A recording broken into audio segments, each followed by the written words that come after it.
Mag Phos, मैंने बोला neuralgic pen या स्पाज्मोटिक पेन। अब इसका सबसे सुंदर एग्जांपल क्या है? आपने अपनी लाइफ में जितने भी लोगों को सीवियर मोस्ट पेन्स में देखा हो उन्हें याद करो।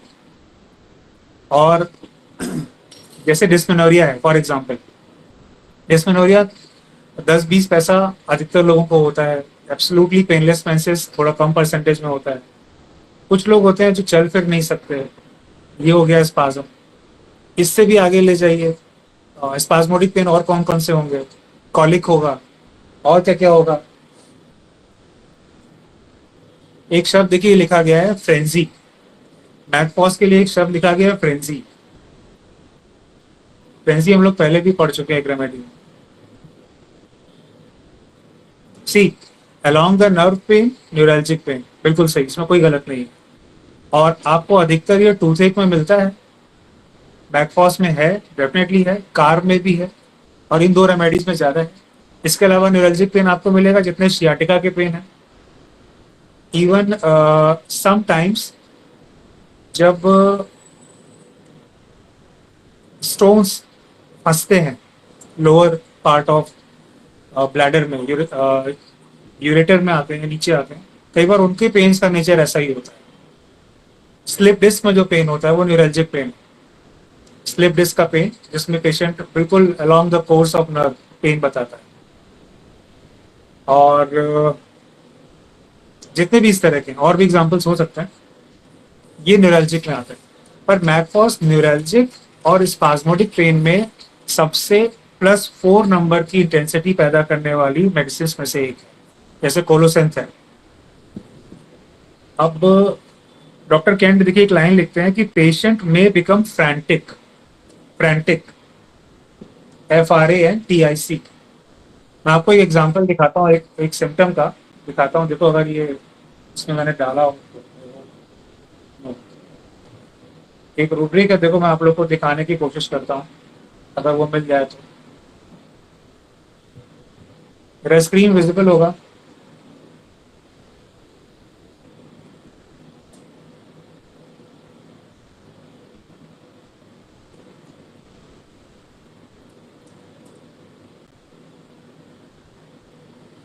ये देखो,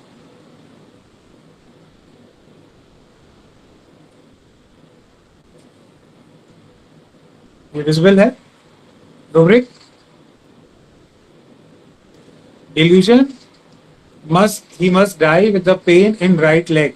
Tetanus, delusion, tetanus, he must die with pain in right leg। अच्छा, लेग भी राइट ही है क्योंकि मैग्नीशियम है। इसको आप पढ़ो। एक फिनोमिना है टिटनेस का, न्यूरल्जिक पेन का। जितने भी न्यूरल्जिक पेन है उसमें एक रेमेडी प्रिस्क्राइब होती है एलोपैथी में, वो है गाबापेंटिन। गाबापेंटिन, अगर आप गाबा को पढ़ोगे एज ए न्यूरो ट्रांसमीटर, तो इसका काम है इनहिबिशन, पेन इनहिबिशन। जितने भी न्यूरल्जिक पेन है उनको इनहिबिट करता है। स्लिप डिस्क में सबसे ज्यादा गाबापेंटिन चलता है। ये जो गाबा का एक्शन है बिल्कुल इसके अपोजिट होता है जब आपको टिटनेस हो जाए। टिटनेस में गाबा का एक्शन नहीं होता उतना। मसल्स में जो पेन होता है extreme rigidity and extreme severe pain, ऐसी रिजिडिटी जो अलग अलग एरियाज में होती है और patient is unable to breathe. इतना तो आपने टिटनेस में पढ़ा ही होगा। Unable to breathe, unable to move his hand, tetanic rigidity, ये वर्ड पढ़ा होगा आपने। अब आप मैकफॉस पढ़ लो, ये इस सीवियरिटी की टिटनेस रिजिडिटी पैदा करता है और पेन पैदा करता है, which is very similar to tetanus. मतलब ये रूब्रिक डिल्यूजन में इसलिए क्योंकि ये इंटेंसिटी को बताता है कि जब आप मैकफॉस पढ़ेंगे तो आप इसको सिर्फ पेट दर्द की दवा मत समझिए। हो सकता है कई बार बिल्कुल डेथ बेड पे पेशेंट हो और आपको ऐसा मिले कि वो ब्रीथ नहीं कर पा रहा है या ग्रेजुअल प्रोग्रेसिव स्टिफनेस आ रही है बॉडी में, उसमें भी हो सकता है।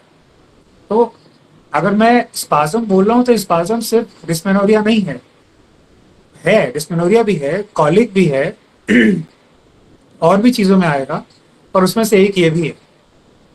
Just to show the severity मैंने आपको ये रूब्रिक दिखाया है।